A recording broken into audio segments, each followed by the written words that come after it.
விழுப்புரம் மாவட்டம் மேல்மலையனூர் பக்கத்தில் ஆரியப்புரோடை என்ற கிராமத்தில் ஒயின் ஷாப்பில் பாம்பு புகுந்திருப்பதாக உயிர் மீட்பு அழைப்பு ஒன்று வந்ததுங்க. நாங்களும் எங்களுடைய குழுவோட கிளம்பி போனோங்க. ஆனால் என்ன பாருங்கள், நாங்கள் போன நேரம் 12 மணிங்க. எக்ஸாக்டாக சொல்லணும்னா கடை திறந்த உடனே சில்லற காசு எடுக்கிறதுக்காக கேஷ் பாக்ஸ் பக்கம் போயிருக்காருங்க. அங்கே பாம்பை பார்த்துட்டு உடனடியாக வெளியே வந்துட்டு பாம்பு பார்த்தேன்னு சொன்ன இடத்துல நாங்கள் போய் பார்த்து அங்கே ஃபுல்லாக பழைய அட்டை பாக்ஸுங்களை பிரித்து அந்த இடத்துல மொத்தமாக குப்பை மாதிரி போட்டு வச்சுருந்துருக்காருங்க.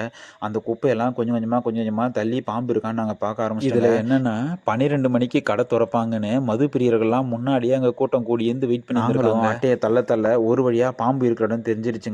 அந்த பாம்பை அழுக்கா ஸ்டிக்கில் பிடிச்சி பாதுகாப்பாக அதை வெளியே கொண்டு வரணுங்க. அந்த பாம்பு நாங்கள் வச்சுருக்கிற ஸ்டிக்கில் நல்லா அகப்படாத அளவுக்கு ரொம்ப சின்ன பாம்புங்க, அதுவும் நஞ்சுள்ள நாகப்பாம்புங்க.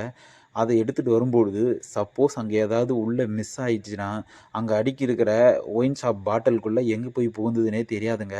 அதை பாதுகாப்பாக வெளியே கொண்டு வந்து அந்த பிவிசி பைப்புக்குள்ளே போட்டுட்டு சரி நாங்கள் கிளம்புறோன்னு சொன்னால் கேஷியர் அப்போ சொல்கிறாரு, சார் நாங்கள் பார்த்தது இதை விட பெரிய பாம்பு, இது வந்து குட்டி பாம்பு, நீங்கள் உள்ள பெரிய பாம்பு இருக்குது அதை நீங்கள் தேடுங்க அப்படின்னு சொல்லிட்டாங்க. நாங்களும் அவங்க வச்சுருந்த கபோர்டு எல்லா இடத்தையும் அலசி ஆராய்ஞ்சிட்டு பாம்பு எங்ககிட்ட கிடைச்சது இல்லையா, அது பக்கத்தில் இருக்கிற கேஸ் எல்லாத்தையும் ஒன்று ஒன்றா வெளியே எடுத்துட்டு கடைசி கேஸில் பார்த்தா ஒரு அட்டை பெட்டியை குடஞ்சி அதில் எலி குட்டி போட்டிருக்கு.